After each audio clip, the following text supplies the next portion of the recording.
Welcome to episode 83. This is part 2 of the TV discussion. Make sure to listen to part 1. This is the episode where everything breaks: brains, logic, the will to live. Patrick's sticking with the British accent to class it up. But honestly, there's no saving this one. If you want to listen to people go insane in real time, you've come to the right place. Enjoy! All right, so next up, we have Hector. What do you have for us? Just start off with Daredevil. It was great. You know, I was thinking about when you guys were talking, Daredevil and Punisher, neither one had good movie adaptations. So it's great that they're actually having good show adaptations. That's true. So I'm glad that they're finally getting their proper, so to speak, because those were great comic books when I was growing up, Punisher especially. I actually think Charlie Cox, as we talked about it in the movie episode, about the guy playing Sam Wilson, Anthony Mackie, how he's lackluster and wouldn't be a good one to lead the Avengers or whatever. I think actually Charlie Cox would be way better. I think it would be brilliant if they took him from the TV show and plunked him in the movie. They should just switch place. Yeah. He's going to be in the movies eventually. He's supposed to be in the Doctor Doom one. He's listed as one of the ones. And then Secret Wars is going to have everybody. He was in Spider-Man. Cameo. Yeah. I think it was quite a challenge to try to get the shows into the films because not everyone was going to be keen on watching the TV shows. But then they made it just popular enough. Like they really pumped those on through advertising. So I think a lot of people now have kind of caught up with the zeitgeist of those characters on the show. So now you can just put them seamlessly into the films. They said they're going to back away from that a little bit where you have to watch everything. Yeah. To a degree they did because they put some characters and they just kind of put them in the action without any context and you just kind of go with it. But if you watch the show, it's fine. So I'll just bypass Daredevil altogether. That'll be my the fifth one. But I'll go with Adolescence. I watched Adolescence, and boy, that is a supreme bummer. It is 4 episodes. It is the first 2 episodes are shot with a single camera held on in one location, and it transfers from one character to another character, but all in one shot. It's a lot of wiggling. It's a lot of movement, yeah. So, like, you imagine that scene from Goodfellas in the restaurant, but just for a whole hour. But it's never boring. It's truly realistic because it's all done in real time. I'll give a little backstory. So, it's about a boy who has been arrested on suspicion of murder of a classmate, and they bring him in and they arrest him at 6:00. And then by the end of episode 2, it's like towards the end of the day. So, or actually probably more towards the afternoon because it's all, again, done in real time. A camera brings him in. It shows him being driven to the police headquarters and then him going into interrogation and then the whole processing. It seems like it would be boring, but it's heavy. It's hard to watch a child go through this. So regardless of guilt or innocence, it's just difficult to watch anyone go through this as an adult, but especially more and I think he's like 11 years old. I could be 11. Yeah, he's really young. So it's a tough watch. I thought all 4 episodes were one take. Yeah, they are. that's the gimmick of it. Because Okay. I just watched it too. Okay. I haven't seen it yet, but Yes, but episodes 1 and 2 are continuous, and episode 3 takes place a few weeks later, if I remember correctly. Okay. It's one shot, but it's not at the same time frame. Okay. Because it has to take place at this certain time because enough time has to pass. And then episode 4 is from another point of view, and that takes place months later. Okay. I don't mean to interrupt, but Patrick and I have talked about this show because like Patrick said, he hasn't watched it. I haven't watched it yet either, and I love Stephen Graham. But Patrick, do you want to share what your wife said about it? Oh yeah, something to the effect of it's gonna make you hate teenagers even more. Oh yeah, something like that. Yeah, I think you watched it, Patrick, didn't you? I was gonna say I was gonna make that comment when you were annoyed by that teenager. Yeah, this does not help that. Yeah, if that's not your thing, I would stay away, or at least go in a better, fresh frame of mind. I really do want to watch it, but I need to. You have to mentally be prepared. Yes. It helps to have a palate cleanser ready. Like Fisk? Yeah. Okay. Noted. So yes, I had to have one. I actually was using the next show as my palate cleanser, which doesn't make an ounce of sense.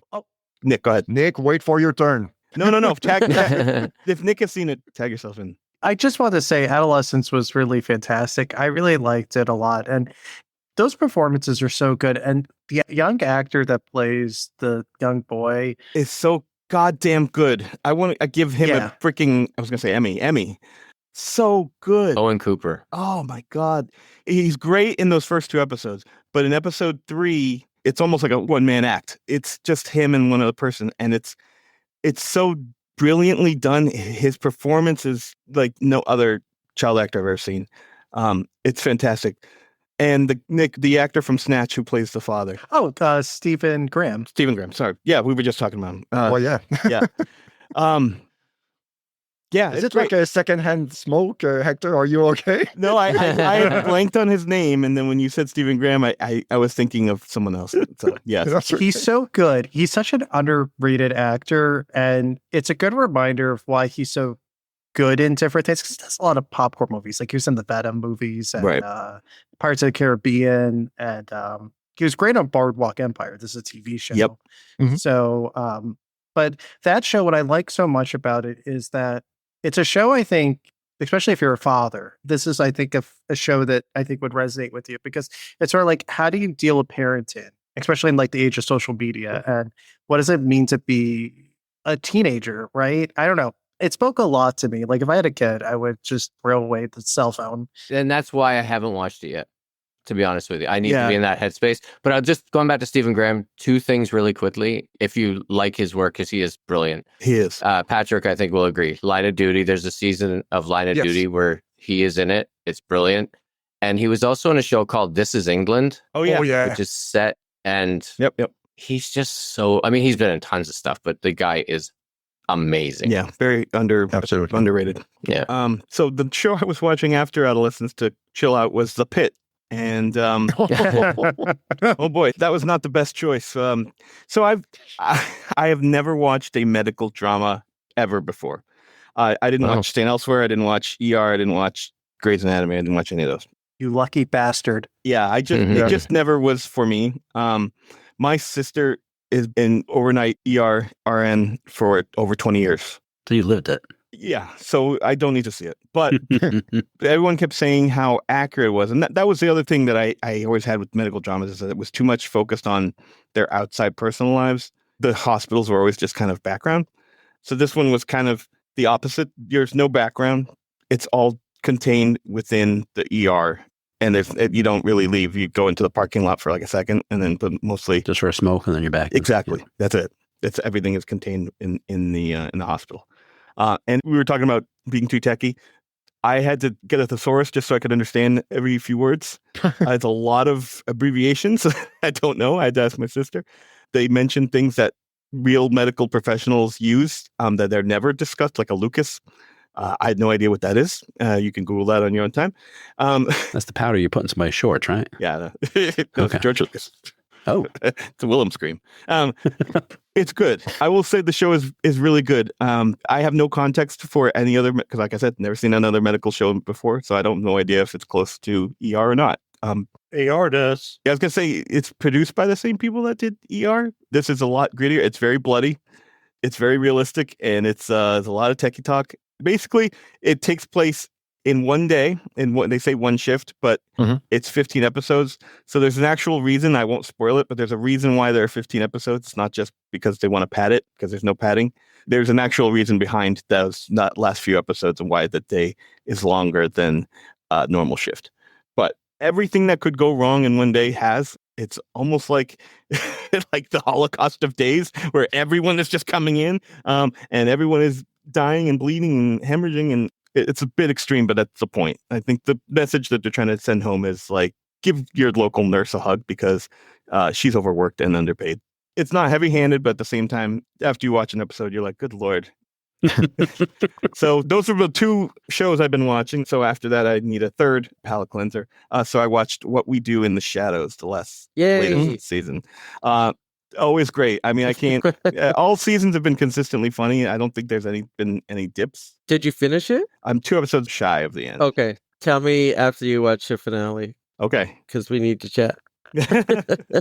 I love it. Is that the show that y'all described as vampires in the office or something? Yes. Yep. Okay. Yeah. I And remember that from a previous. yeah, and they made a movie first. I don't think you need to see the movie. Not at all. It doesn't hurt, but it's good. Well, the movie's great, but it's different actors and everything. And Yeah, it's fun. And then my last one is this is kind of my cheat, but it was the SNL anniversary special, Okay. Nice. which is it was I think an hour and a half. I think it was 3 hours, wasn't it? Well, this one there was another one. This was the one I'm talking because I'm trying to remember them all now. There was the 3 hour. There was the so there was the music one, On Friday. and then there was one that was like the Sunday one that was like an hour and a half long. I think that was 3 hours. I think it was, but I think without commercials, it's an hour. Oh, okay. They cut it. Yeah. Okay.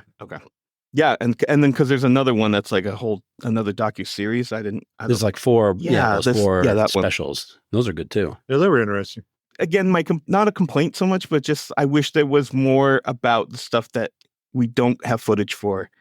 The 80s stuff, the early 90s stuff. It seemed like they had so much because of what they had with the post 2000s when they were actually videotaping everything at that point. So they actually have that behind the scenes footage lying around, but they didn't have it. So it's a lot of hearsay, and I'm sure that they don't have the rights to things, or they don't want to stir up the pot too much with some of those actors, and I'm sure some of those actors don't want to remember that shit. So it's a lot of that.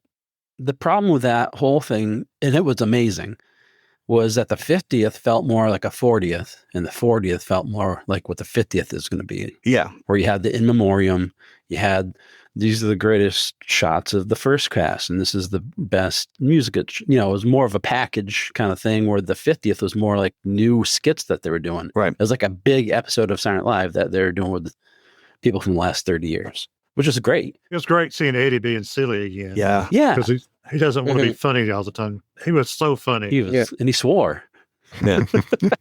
Right. And he was doing a newer skit. And to see him break character was funny too. Yeah. Yeah. The prison skit. But yeah, you're right, Hector. They don't have enough of the 80s At all. That crap year, the amazing years. Yeah, it's not a lot of it's good. Hector wanted more Charles Rocket.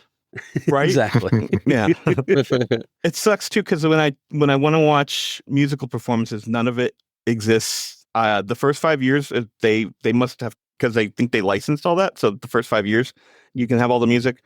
And then the last season, like whatever is current, they have like the last year of. And then anything older than that is Missing. It's nowhere. You can't watch it anywhere. Not even they'll take it down on YouTube if people try to post it. So yeah, which sucks, because there's a lot of things that I was like, oh, I would really love to watch this performance from 2007 or something like that, and you can't.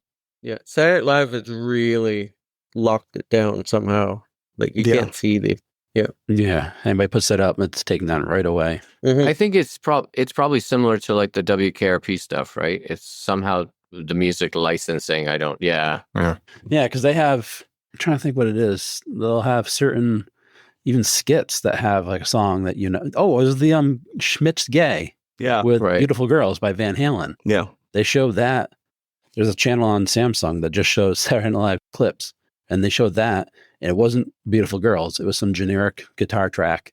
I'm like, what? Which WKRP did too on the DVDs. Yeah. Which drove me nuts. It's weird. It's like the long lost rock and roll and then some with Eddie Murphy, where he claims he's the sixth Beatle. Yeah.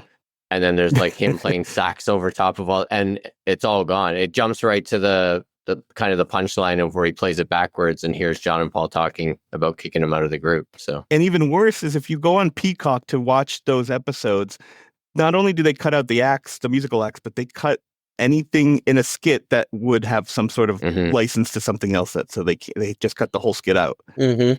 I don't know if you guys remember. So back in start of 2021, I hosted like that music quiz night. Yep. Mm-hmm. One of the questions was, how much did it cost in the office? Steve Carell's character says, like, I got 2 tickets to Paradise, pack your bags, we leave the day after tomorrow.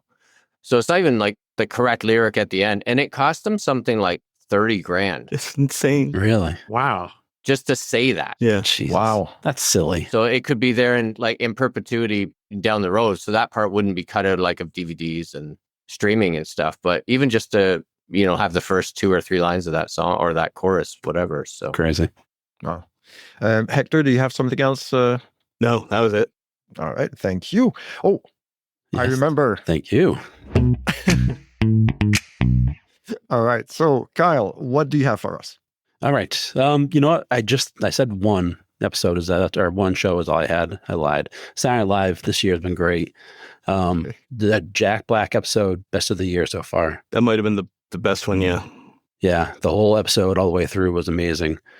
And then the week after that was John Hamm, but they had... It was nice. Like, I wanted to like it more, but they made some weird choices on that one. Yes, they did. But the opening was so good. Where they have James Austin Johnson playing Trump. I love those. And he freezes some kind of historical scene going on in the background, and everybody has to freeze, and he talks to the actual actors who are frozen and trying to make them break. It's great. It's hilarious. So Saturday Night Live this year is great. And they do have Walton Goggins and then Colin Joseph's wife. What's her name? Scarlett Johansson. Yep, she's on a host after that. I think I bet she's the last. She is the person. last one. There's 3 left. There's who's first up? Like Quinta or something like that. Oh, Quinta Brunson from she's hosted Elementary. before, right? Mm-hmm. Yeah, and she was good. So yeah, that's 3 good ones in a row. That's nice. Mm-hmm. All right, the next up. Okay, here we go. You know what? No. Going to do my YouTube stuff first before I get upset. Okay, so my YouTube shorts. The first one is the Bob Ross of candy making, and that's Randy Makes Candy. I think I may have talked about this before. I probably talked about all of these before, really, but doesn't ring a bell. Yeah. Randy Makes Candy. White-haired guy. He shows you how to make knockoffs of actual candy bars or certain candy dishes. You know, if you want to make a Fifth Avenue bar, he shows you how to make his version. And he's super soft-spoken. And it's a little creepy in some parts, but it's also funny. And at the end, he shows little bloopers. So Randy Makes Candy. Okay. The second one is B. Dylan Hollis. His first name is letter B, and then Dylan Hollis. He's a young guy from the Bahamas, I think, and he lives in America now, who makes dishes from the past, from the 20s, 30s, the 70s, whatever. And some of them are gross, some of them are good. And he goes through and he's a gay guy, and he makes like a lot of gay jokes. So it's kind of like a little cheeky, but it's very funny. I have no time of day for that nonsense. Well, then you would not like this guy. And then he tries it at the end, and sometimes it tastes like crap, and sometimes it tastes great, and it's hilarious. And these are shorts. That's not even like a 15-minute. He has those too, but these are on the shorts, so it's like a minute and a half. Wow, good stuff. Is he the same guy that sometimes cooks like what all the presidents ate? No, but that guy's amazing. Cooking with Congress. That guy, he's on Instagram. I'll tell you about him too. He's my new guy. And knows his YouTube. This guy's so good. He goes through mostly the presidents and finds out what they ate in a day, and he cooks that and eats that in a day. And some of it most of it is insane. Like Trump had 12 Diet Cokes in one day, something like that, and like 6 Big Macs. And one other guy had like Teddy Roosevelt, I think 12 cups of coffee or something. And he had them throughout the day. And he's like, I went to bed wired. It was great. No, he eats it. He doesn't cook it. He cooks and eats it. Okay. He makes so many Jell-O salads. It's Jell-O salads. The grossest. And hilarious. Oh my God. Oh, and then he has a Patreon feature where you can send him in, if you're his Patreon member, you can send in your menu, what you eat for the day. And he'll go by congressional districts. So whatever your district is, he'll be that person from that one voting district, and you'll be that member, and he'll mark it off on his list somewhere. But then he'll go and eat whatever you eat throughout the day, and then he'll tell you at the end how it was, how he feels, and it's cooking with Congress. It's so good. And so bad at the same time. It's great. Thank you, Tony. Did they also show him at the hospital? And no, but and there's like surprises and just for the Jell-O alone, it's amazing. All right. Next up would be gardening stuff. Yes. Winter Kyle is now taking on Spring Kyle's jobs, and he's super tired of that, but we're starting to get out in the garden. So I'm watching the gardening channel with James Prigioni, I think his name, or Pigioni, something like that. You should be more specific if we're going to look that up on YouTube. We're not going to. Pinsoni. I might. He's an Italian guy, young kid. This kid, he's probably in his 30s. John's like, I have another channel that whatever. He's a young guy from New Jersey, and he talks about gardening, and he's very like, let's go. And it's all like bro-ish, a little bro-ish, but he's also goofy, so it's kind of funny. But he's, he tells good information out there. Another one is MIgardener. I think he's from Michigan, MI. I get the one. This is the Michigan part. Again, good gardening stuff, just general, do how you do this. And then there's a third guy from, I think he's from England. I don't know if he lives in England still, but it's GrowVeg, VEG. And he is the human embodiment of Wallace from Wallace and Gromit. Oh, okay. He sounds like him. He looks like him. He wears a sweater or like a vest or something. Is his dog smarter than him? If he had one, I'm sure he was, because this is exactly like that. And the best part is he talks about compost and how you can pee on your compost to help break it down faster. And he shows himself peeing on his compost. Oh boy. Just from the back, not like anything graphic. So I just found him. He's got 948,000 subscribers. I'm assuming he's a very popular guy, but he's funny. And he looks just like Wallace, pretty much. He kind of does. Kyle, who is the one that you showed me that had the traps? Oh, I'm sorry, Hector. You mean the guy I'm talking about right now? That's that him, right? Oh, God. Here we go. Okay. This is before all the crap comes. Let's talk about it. All right, let's go. All right. Pine Meadows Hobby Farm with Jerry Hansen. If you look up Jerry Hansen, it's going to come up. This down because I tried to show this to Angie. This guy, okay, he's out of Oregon, I think, and he runs a family farm. This guy is the best way, and I just thought of it today because I had to look it up. He's Charles Nelson Riley and Louis Anderson all in one, just by looking at him. Now, this is not a shot at Tony, but he has Tony's goatee at one point, and he wears a skull, like a knit cap. And he is the most unique guy. And I say that because I don't want to say flamboyant, because he's not. No, he's not playing a character. He's just himself. No, definitely not. But he has an effect to his whole voice, his actions, the way he stands. It's regional, I think. If it was, but it's Oregon. It's not even like his voice doesn't match that. I need the name one more time because this one. Please, Jerry Hansen. Jerry Hansen. Okay. Pine Meadow Hobby Farm. He has a look to him where he's not old, but he is. He looks like he's in his 60s, but he wears tight t-shirts where like. But think of, you remember that scene in Napoleon Dynamite where Napoleon goes to collect chicken eggs at that farm, and the farmer is just chatting with them. Imagine that. Just kind of think of that world. Just very, just like. Yeah, exactly. That snort says it all. He's definitely of a time. He is a character. Yes. Now he has at least 5 videos about trapping rats, and that's what I've been watching.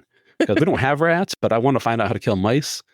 And it's just amazing to watch this guy. He looks like he's from Vermont, but he also acts like he's from, Drag Race. And he's in a nice like barn that shouldn't have rats, but it has rats. And everything about this does not make sense in your brain, but it's hilarious. And then he starts talking about his wife. And you're like, what? Where do you have a wife? How? You're not that. And you're just like, it just blows your mind. In the beginning, he shows in the videos, he has a wife and a son and a daughter. And the best part of it is at the end, he has credits for each episode. And he says, hosted by Jerry Hansen. Produced by Jerry Hansen. Music, Jerry Hansen. Wardrobe, Jerry. Like a joke. He puts his name on every single thing. Dry. Like there's no. He's not laughing. He's taking everything seriously. He's not like being. He's being serious, but he's just so. Like I said, it's like Louis Anderson and Charles Nelson Riley mixed together, and his affect, and just it's so good. Jerry Hansen, please, if you want to laugh, I do. All right. If you don't want to laugh, Reacher, season 3. Oh, boy. Oh, yes. Here we go. I liked it, and I didn't like it. And boy, I watched the last 3 episodes last night, stayed up till 2, just trying to get through this crap. Mike is right. There are way too many episodes of this show. They should cut down at least 2 episodes. But if that was all, that would be one thing. It's not. It's the writer's fault. I've come up with now the problem is it's got to be the writer, maybe the director because he's in charge. But this Matt Sullivan, I had to look him up because I had to see what his problem was or where he was from or what's going on with him. Because something's up with him. And he's a comedian and a DJ for a disc jockey, like a radio show. And he's written for stuff that makes sense, like good stuff. But he just isn't getting it in this show. Especially in season 3 was great. But to me, season 1 was the best. Mm-hmm. I don't know if he wrote for those other 2 seasons, but this season was very uneven. And a lot of the joke, and the Duffy girl, she was good. And even though her accent was off sometimes, that was fine, not a big deal. But her actions were weird. The way she interacted with him, I understand, that she had to have a certain attitude about her, but it just is so. And then the stupid fight scene with the big guy, that was. I liked it. I liked it actually. Because I thought it delivered, I was expecting kind of like a Indiana Jones with the swordsman thing. Just pull out a gun and shoot him. Yeah, you can't do that again. Well, no, I mean, it had to deliver. They found a guy bigger than Reacher, and I thought it did.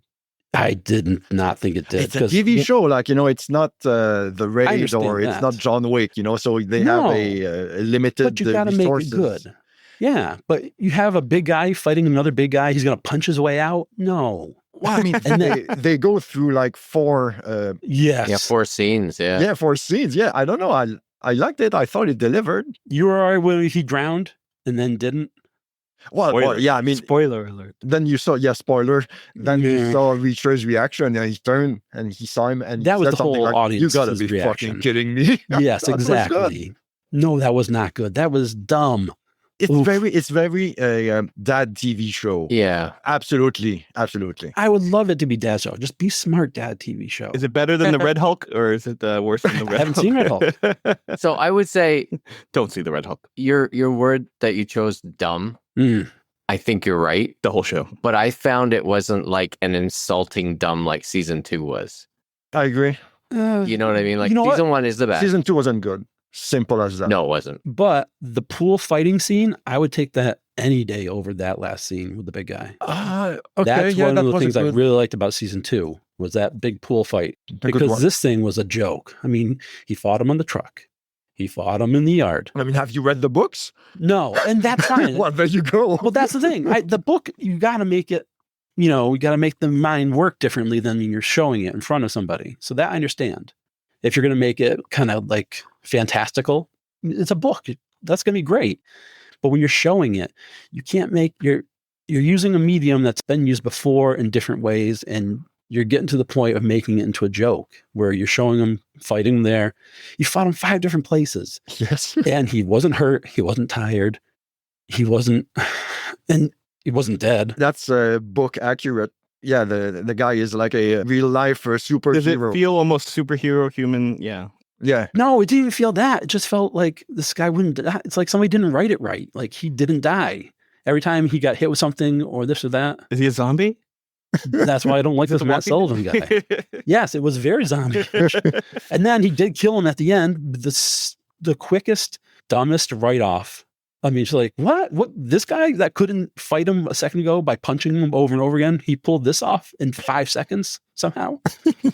Ugh, frustrating. So frustrating. What I did like about the female character, they didn't do the damsel in distress thing. Yes, that was the good part of her. Very good. I like that. A little bit on the other end of it. A little, okay, we get it. Yes. You're very strong. I understand.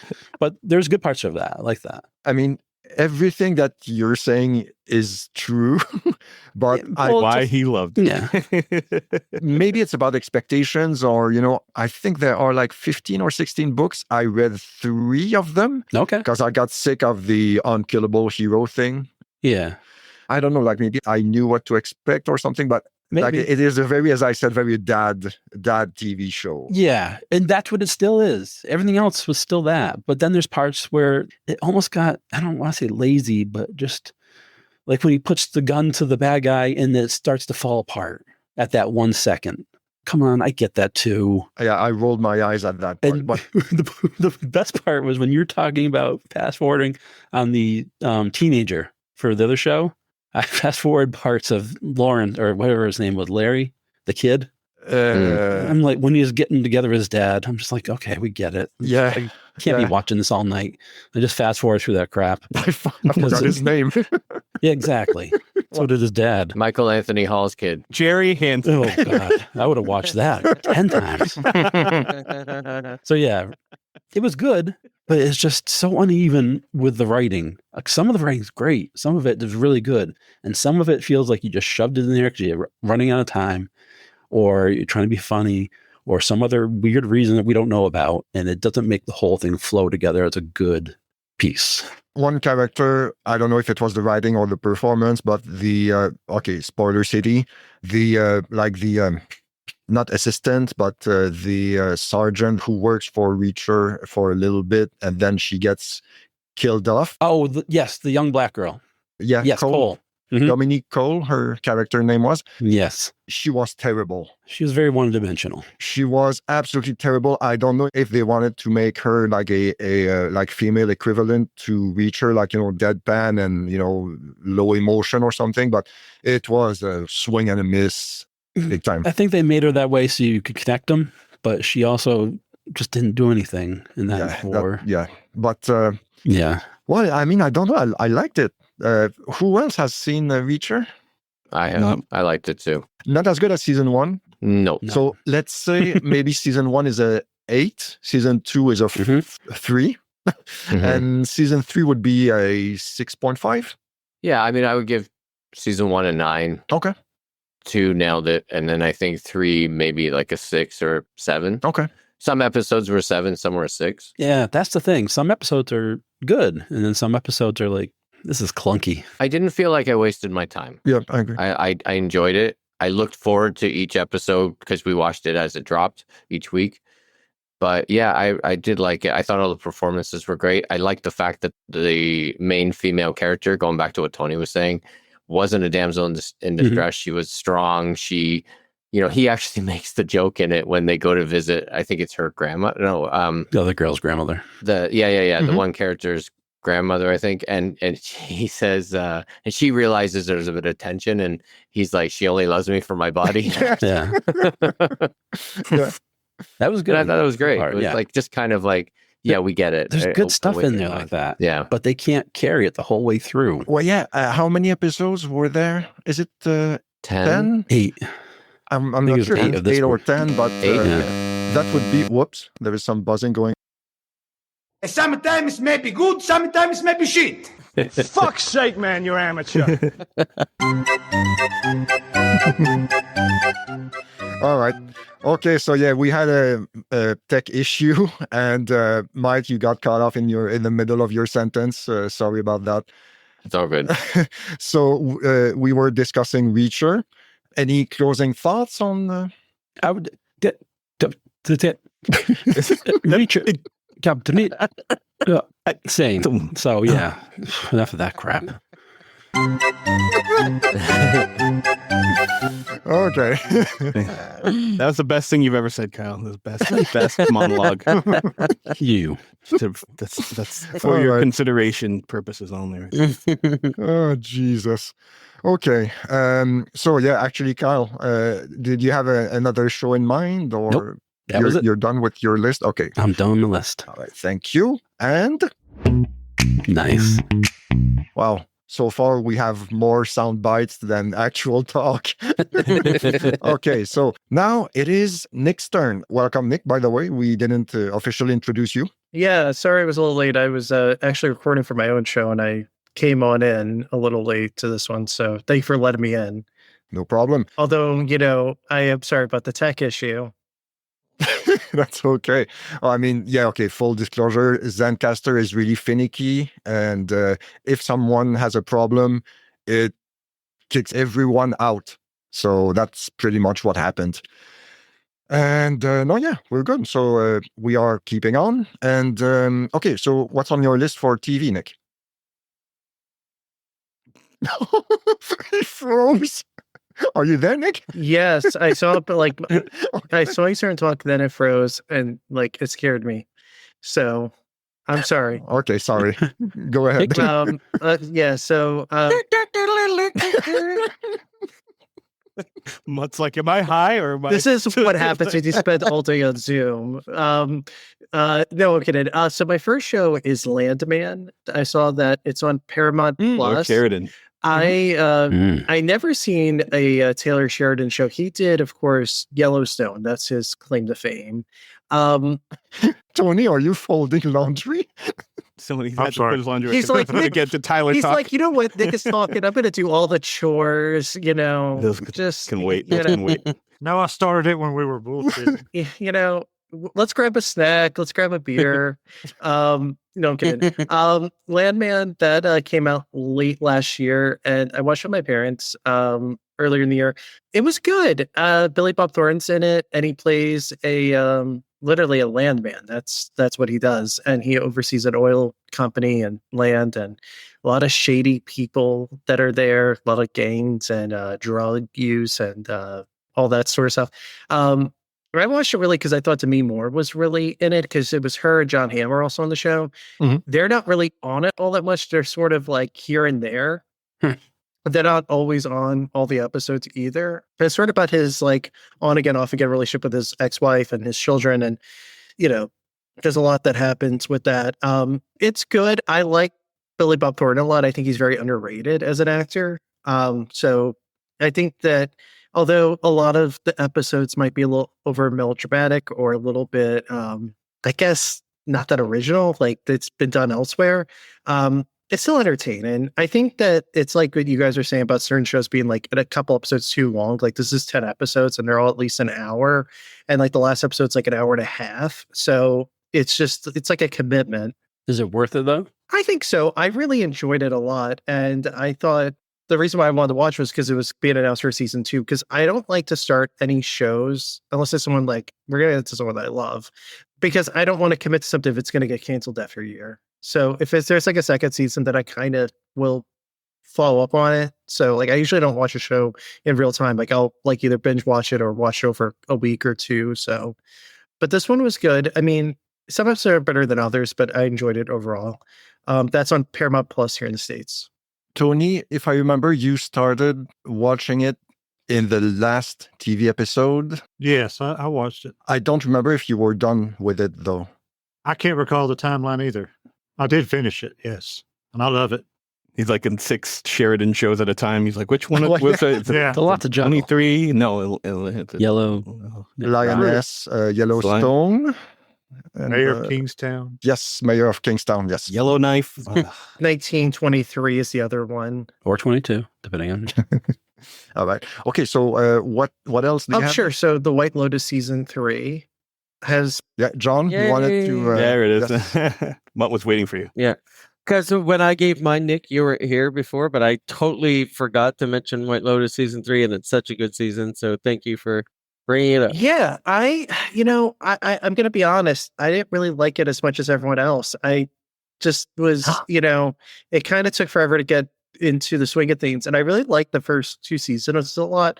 For me, the problem with this 3rd season was, and I'm curious if what you think, but I feel like I'm in the minority here, is that I feel like it lacked comedy. Like the first 2 seasons had Jennifer Coolidge and there were like more comedic situations. This was very much a downer.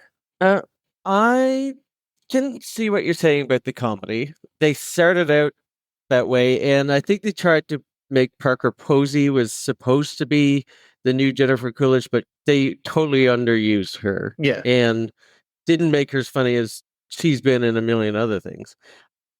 I will agree that it took a while to get going, but I would also say the first 2 seasons, that's one of the things I like about the show, is that it's a slow build all the time. But and I didn't like it as much as the first 2. I agree with you on that, but I still thought it was a great season. Yeah, I like some episodes I liked more than others, but I feel like I had to be in the mood for this one. Like the other 2 seasons, I can kind of watch it at any time during the day and feel like I would enjoy it. This, I could not watch it late at night because I was going to fall asleep because it's very dark visually.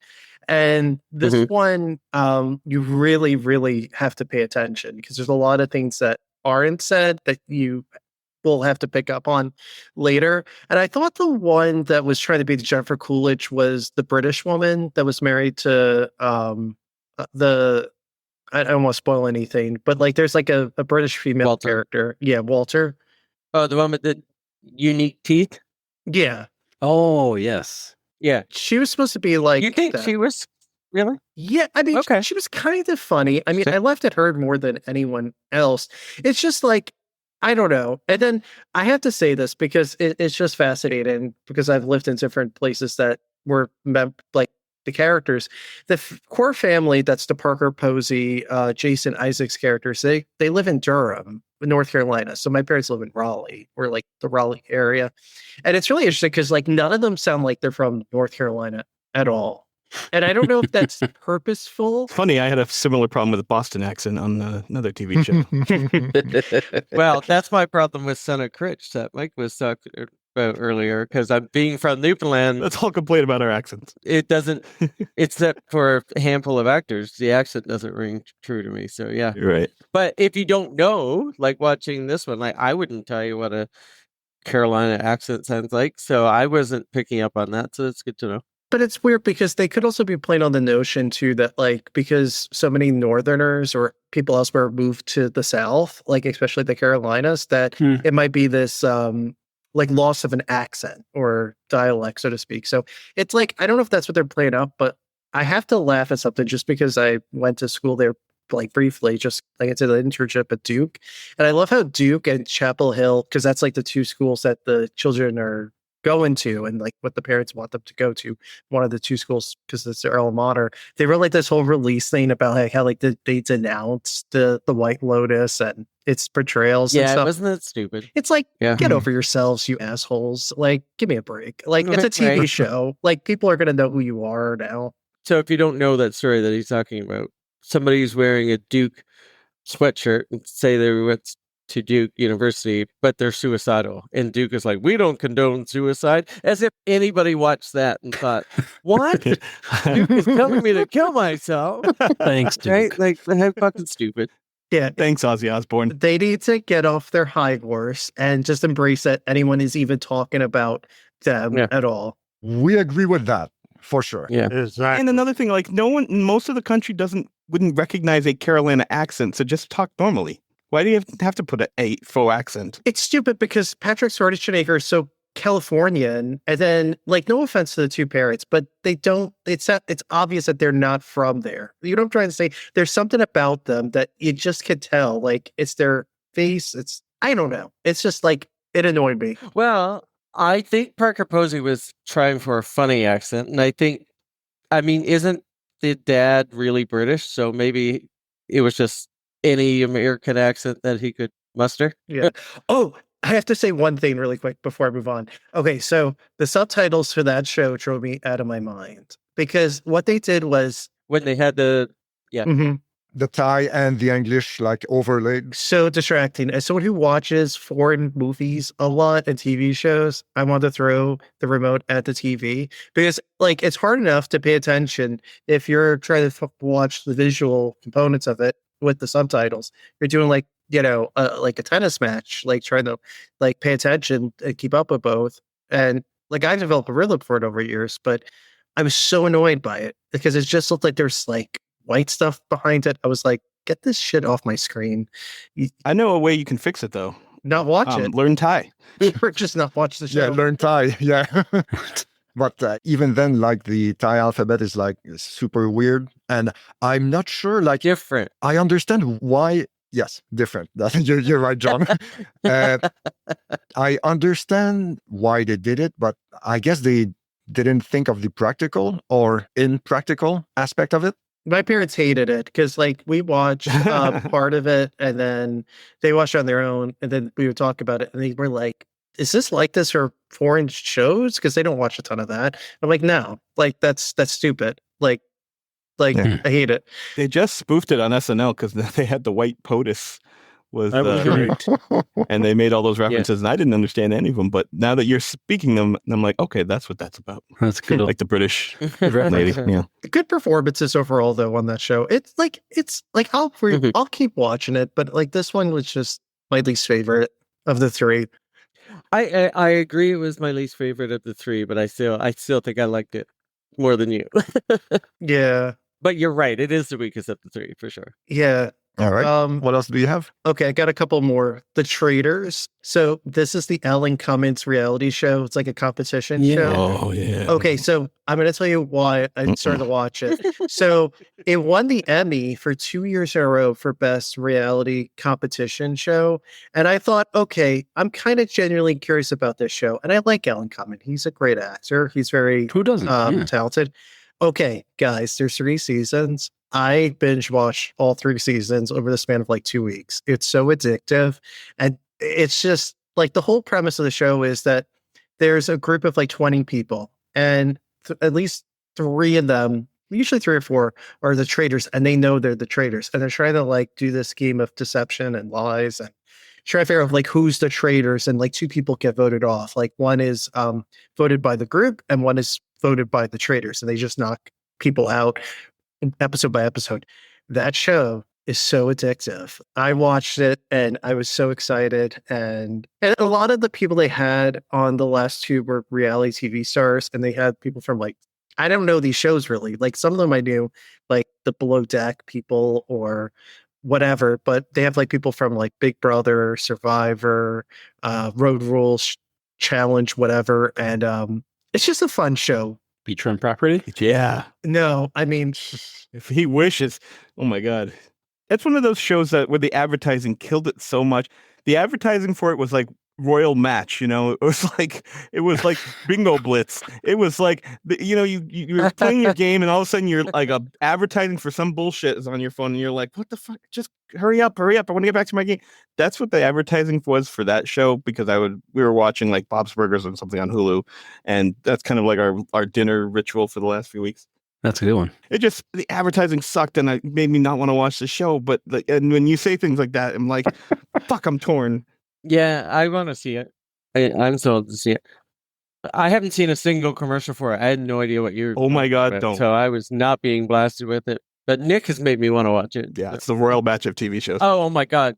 Those ads. Yeah. Yes, King Robert. it's a show too, like that you don't want to like Google or anything. Like when you're watching it, just watch it. Like I was afraid to type in anything because I didn't want to spoil who wins in the end. So quick sidebar. Okay. Just don't watch any trailers for anything anymore. No. They give away. I mean, I know that's like been the thing for years, because we always make the same comment. They show too much. They show too much. They show too much. I was watching trailers for movies from the 70s, and they're like 5 minutes long. You watch the whole fucking movie in a trailer, and these are shorter, but they still show too much. They give away way too much.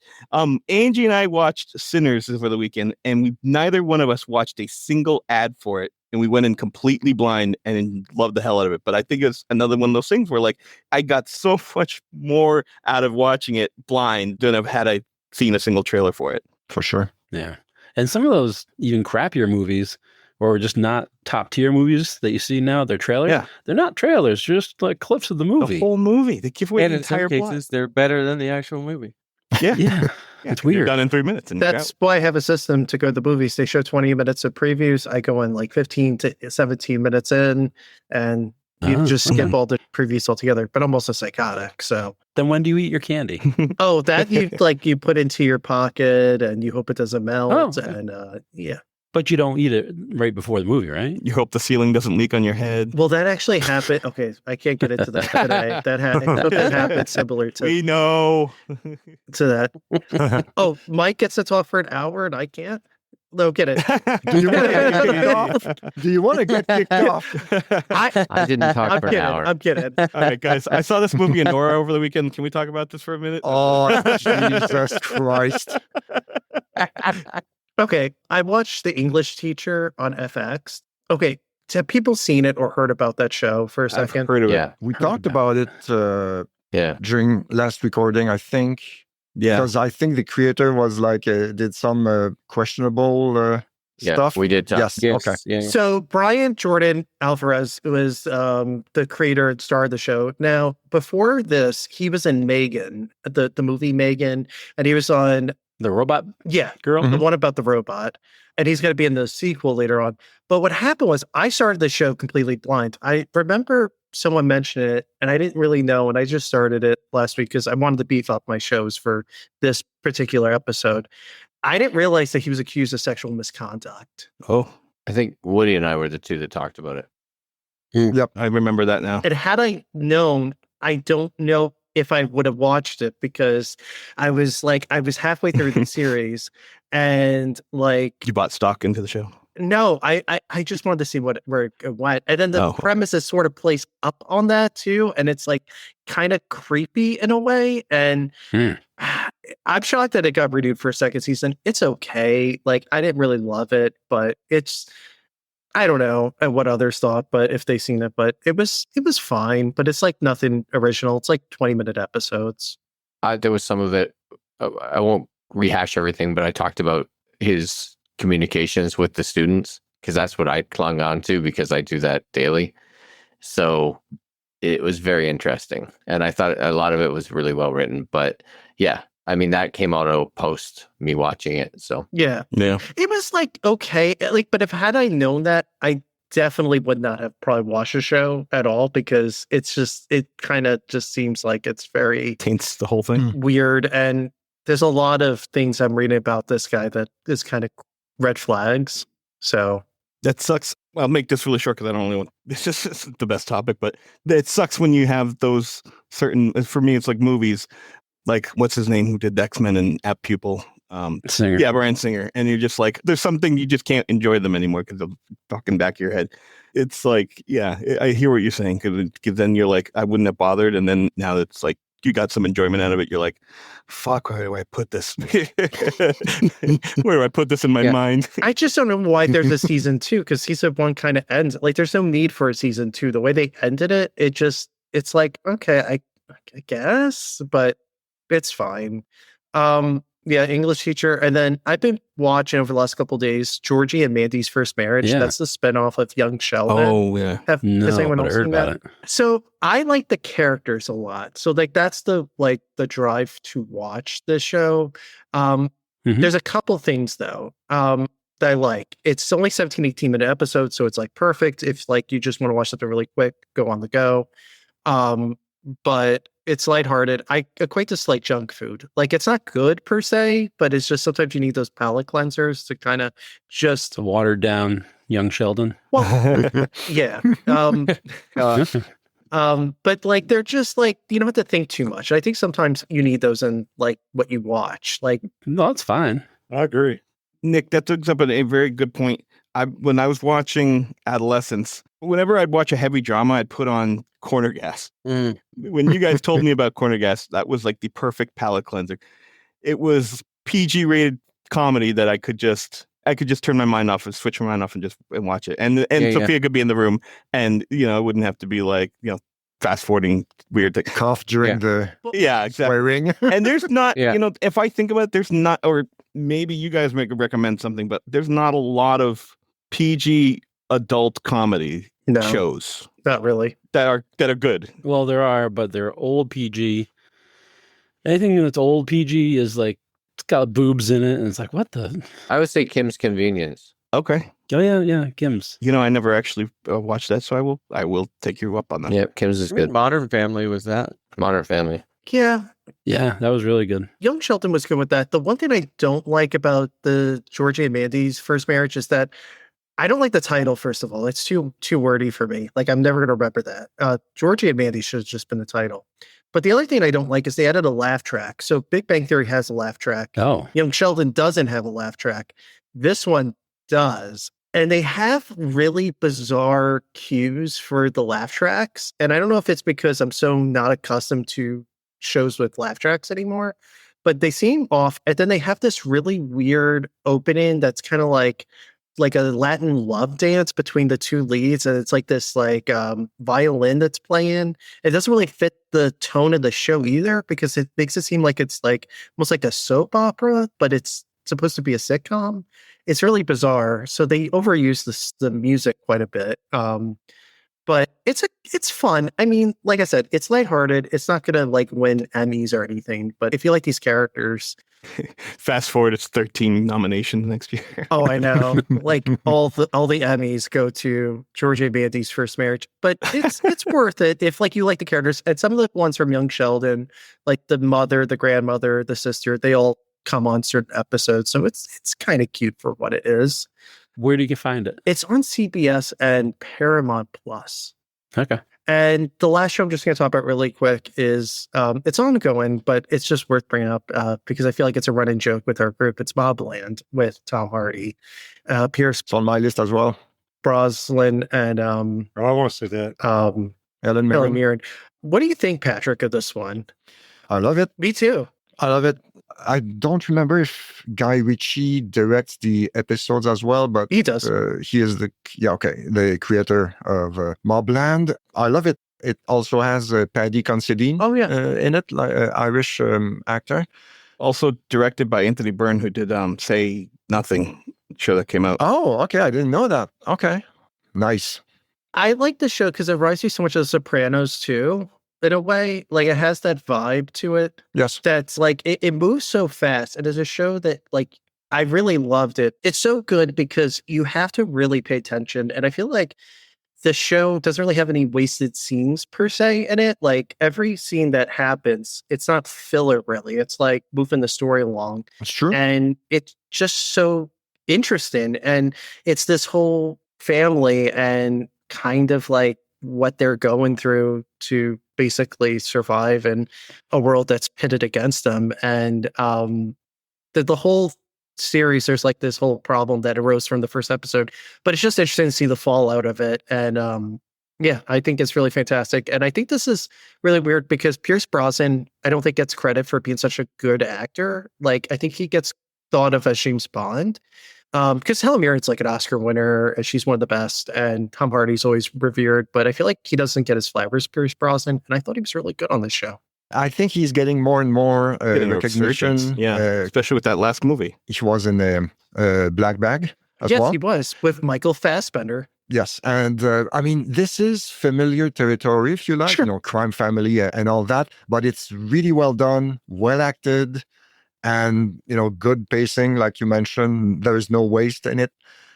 No, I really like it, and it's on Paramount, so check it out. It makes me upset because this, I feel like, has been so under advertised in a way. I don't know, like no one really knows of it. Like the people I know that watch it, they really like it, but I feel like they haven't really advertised it. I don't know if it's because it's on Showtime / Paramount that it kind of got thrown on the wayside. If this was on Netflix or if this was on Hulu, I think this would be a much bigger hit. Yep, probably. And it's kind of like, because I think the agency is a little bit too genre-y with like the spy thriller kind of thing that maybe it wouldn't translate much, like for being on Paramount and Showtime Plus. But I feel like this one, if it's on Showtime, you have to add the extra. You have to pay extra to get that package, right?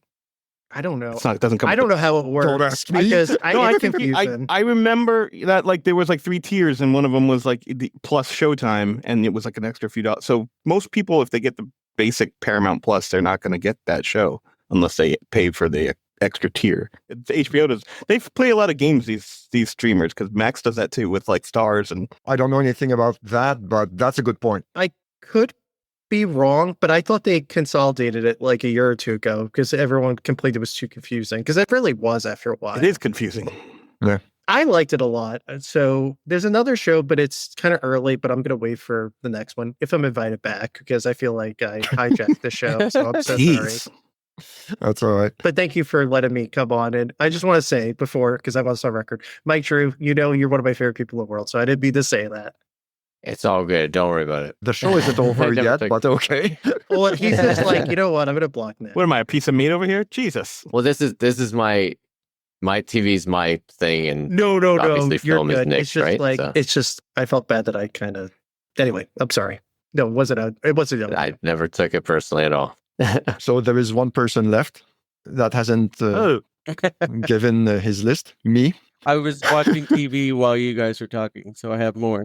You have another show to add? Yeah. Well, everything else has been covered. Last of Us, Reacher, MobLand, Daredevil. Okay, super quick. Severance season 2. Oh. I mean, I got sick of mystery on top of mystery, and at this point, I'm not sure if I'm gonna watch season 3. I'm with you. I was bored throughout. There were too many questions just flying at you. I did like the finale. I thought they answered a bunch of questions, but was it enough to salvage the whole season? I don't know. Well, yeah, because the previous episode, like they spent the entire episode like driving around and being stuck in this house on this island, and like pacing was weird. I felt very. But the episode before that with I forgot her name, but Christ. Jennifer Coolidge. No, Mark's wife. Mike Portnoy. Okay, fuck this. Moving on. I heard he was in Faith No More. No. Jesus, isn't it like Gemma or Jenny or? There's like Gemma. The dead wife. There was an episode that focused on her. Okay.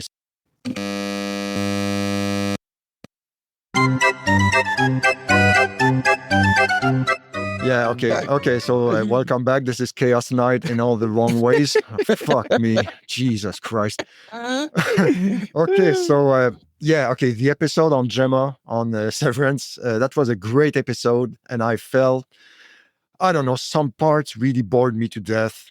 And too many mysteries, not enough answers. And I got annoyed by the whole thing, and I'm not sure I'll watch season 3. So, Patrick, I have a question for you about Severance, just out of curiosity. Now, I liked Severance, but I didn't love Severance like the first season, and I was so hesitant to start the second season just because I've heard mixed things about it. But I'm like, if I was like, I liked it but didn't love it, is this a show that I should continue on or no? Bail. No. I bailed after season 1. Bail. Okay. Bail.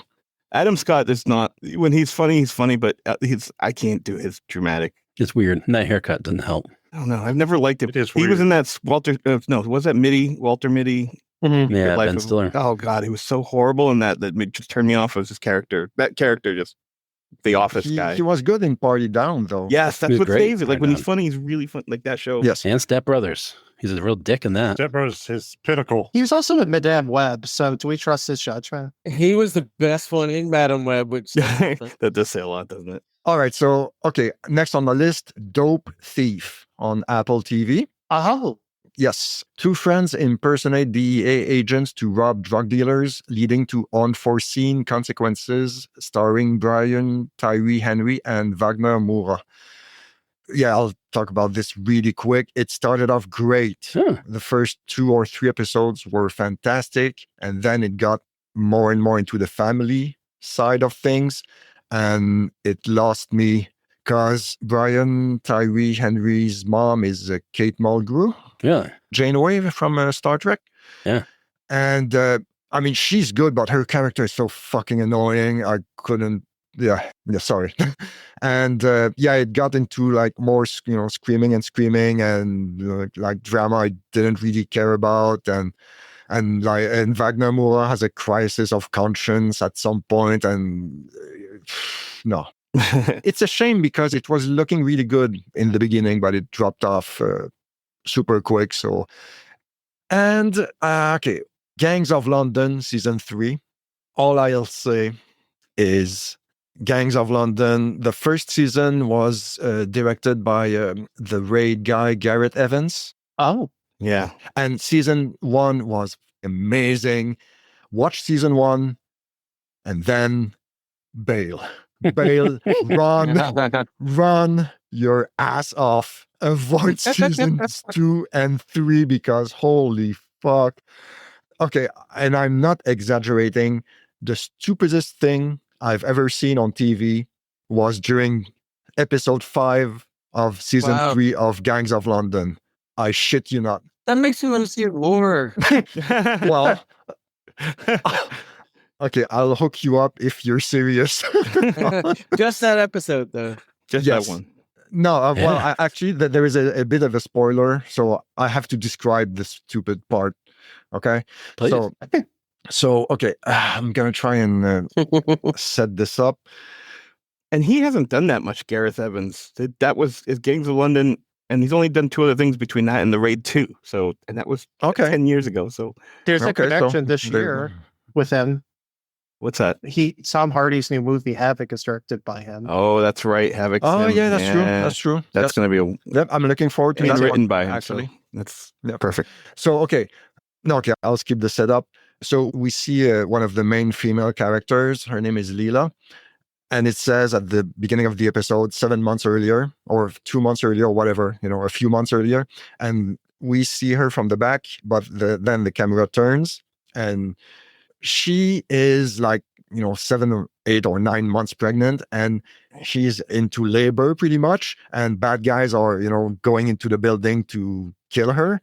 And she gives birth while being chased. She's using the baby as nunchucks, like the umbilical. Well, does one of them slip on the baby? No.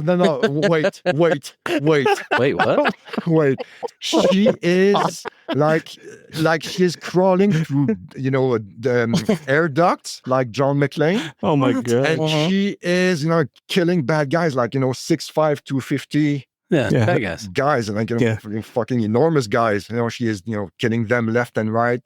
As people who have babies just often do. Yes, yeah, exactly. Like, fuck's sake. Anyway, and the cherry on top of the shit sundae, she strangles one of the bad guys with the umbilical cord. Yes, she does. I want that YouTube video. Kyle, find that YouTube video.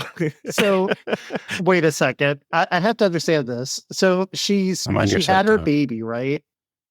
Usually women, when they have, like, they're giving birth, usually they're like, they can't move or anything, right? Like, down for the count. Yeah, you're down for the count. So this woman, she can. This woman is like Wonder Woman, can just do all this stuff. She's the John McClane. So can I get an alternative title to this episode? Was it called When the Water Breaks? I don't know, but I mean, like, it's just and your premise. Like, okay, but like, but hold on, like, I think that description hurt my brain, Patrick. I mean, I wish I was joking. This is about when Zedcaster craps out. Exactly. Like, for your own protection, it's gonna end the recording. I'm not joking. She strangles a bad guy with the umbilical cord. Yes, episode 5 or season 3. Wow. Yeah. Baby's first kill. Yeah. Yes. And like, if it was like some asshole on YouTube, doing a whole movie, I was like, it sounds like a Funny or Die skit. That would fit. Well, yeah, exactly. But like, you had the screenwriter come up with this, and it had to be greenlit by like people read it. I don't know, someone along the way, and they had to film it.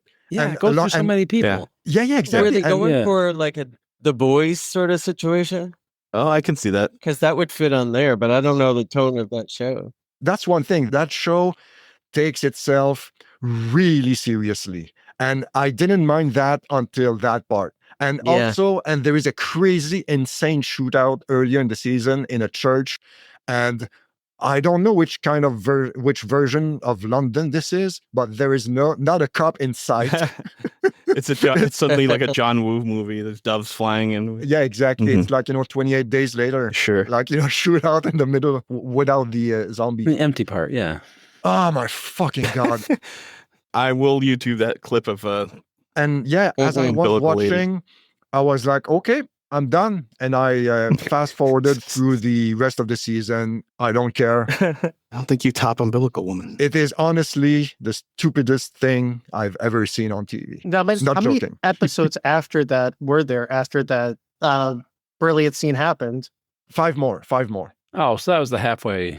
So, Patrick, if you watch the first season and you stop, yes, is it like a cliffhanger where you're like, well, I kind of have to go into season 2, or can you just call it a day? Not really. Okay. No. Now that I think about it, no, it's a good conclusion. Wraps it up. Yeah, but honestly, season 1 is great. As absurd as this scene was, somehow it didn't ruin season 1 for me. Season 1, I still recommend it without any hesitation. It's awesome. Wow. So yeah, season 2 sucks. Avoid. And season 3, well. Makes you want to see if there's like a behind the scenes of the making of that scene, particularly. No, yeah, exactly. Like, even while filming this scene, like, no one spoke up and said, like, guys, what the fuck are we doing? Right? It's like the Bond's jumping a shark while getting bird. Yeah, like 50 sharks. I almost want like a mini doc just for that one. It's like just a documentary on just the scene, like filming that one scene. Oh, that'd be cool. It's honestly, it's wild. Like I'm having like Vietnam War style flashbacks. You're looking at Nick's fan just blowing like a helicopter plane in the apocalypse. It's the helicopters that are coming to take me away. Yeah, exactly. Nick mentioned Wonder Woman. What if the umbilical cord made them tell the truth when she ran? Oh, I like that. That would be cool. That's coming up, right? Oh, See, Tony, that's it. That's nice. Yeah. Yes. Yeah. So, bottom line is, we all just need to come up with a screenplay and send it to Hollywood. We've got gold. They're just sitting. Well, yeah. I mean, if that's the bar to clear, yeah, that's all it takes. Fuck, we're the guy. Yeah, and we know that they're not reading the scripts if they got that umbilical scene in, so we can just we can pass that right in, just slip it under the door. I don't know what they were smoking in the writers' room, but I want some. Jesus. Yes. Okay, so yeah, let's try and regroup. What an episode! Fucking hell. Okay. Yeah, the episode that broke my brain. I think that's the title. Can we rename the show AAGT for Always a Good Time? I think that, because always, even no matter how much of a clusterfuck it goes, see if ChatGPT can do something with TV tech. Like extremely entertaining trauma. For real. That's EETF or something. And when I come up to Canada, it's going to be a complete clusterfuck and still a good time. Hector After Dark. Yes. Let's take a few seconds to think about the state of the world. Breathe in, breathe out. Yep. Oh, God. That's not going to help. Yes, no, you're right. It won't. Oh. Jesus Christ. Well, yeah. I'm trying to get rid of my rodent infestation over here with Jerry Hansen's. Go get your baking soda and a little baking soda. I don't have one nearby, unfortunately, but I found on Amazon, Hector, because I got a few mice here as well. Oh, boy. These traps, they are made for rats and snakes. Snakes? They are this big, and they work. Why? Why do they have to be that big? Snakes out there this big? Well, I don't want them to get away. Are they designed so that they both go in together so that the snake and the mouse have like a Mexican standoff?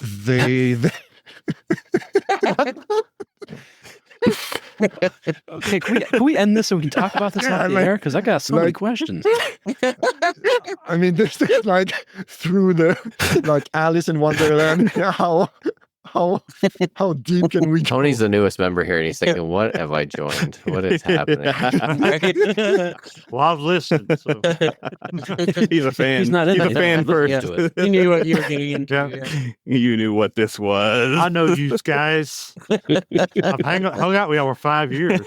Yeah, we've only been doing this shit for 5 years. No, yeah. Actually, I mean, I probably mentioned it last episode, but yeah, I started this 4.5 years ago. December 2020. Yeah. Crazy. But it's fun. Yeah. Goddamn right it is. Broke my brain, but it's fun. That's fine. That's fine because we're done anyway. Right? Okay. And not just the podcast. Yeah. This is the episode that's going to end with a gunshot.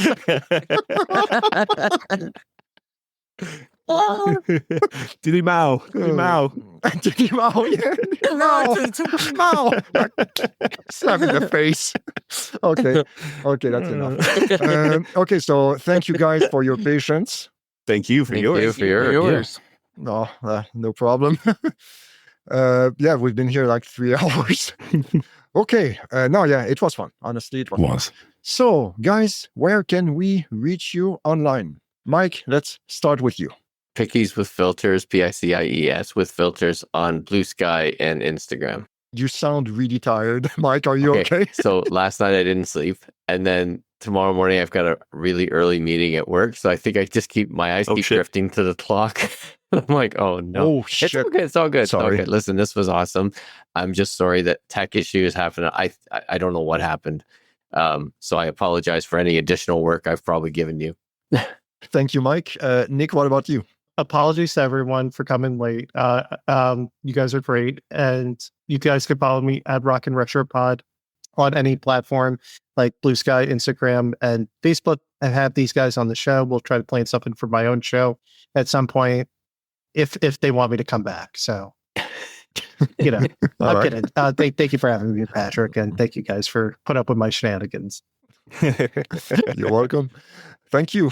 Kyle, what about you? Overkill Art on Instagram. OVERKYLART. That's it. Still nothing That's else? it. Still, nope. All right. Thank you.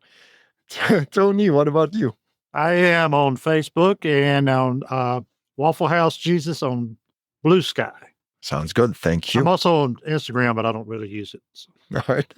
Thank you. John, what about you? Just Instagram, _Mudford_man. All right. Thank you. Hector, tell us more. I'm on P Hegseth Signal Chat, and and I'm on Blue Sky at Classic Hexagon. Still no Instagram, nothing? I'd have to make a new one, and God, that sounds like a lot of work. You know, someone that loves doing it, they can go at it, but yeah, otherwise, it's just be on Blue Sky. That's all right. Thank you very much. Thank you guys again for your patience, and thank you, listeners. I hope it was entertaining, and we will. It was. Catch you. Good. Confirmation. Thank you, Tony. Right. Yes, got one. Awesome. Thanks, guys, and we will catch you on the next one. Thanks. Bye, y'all. Bye.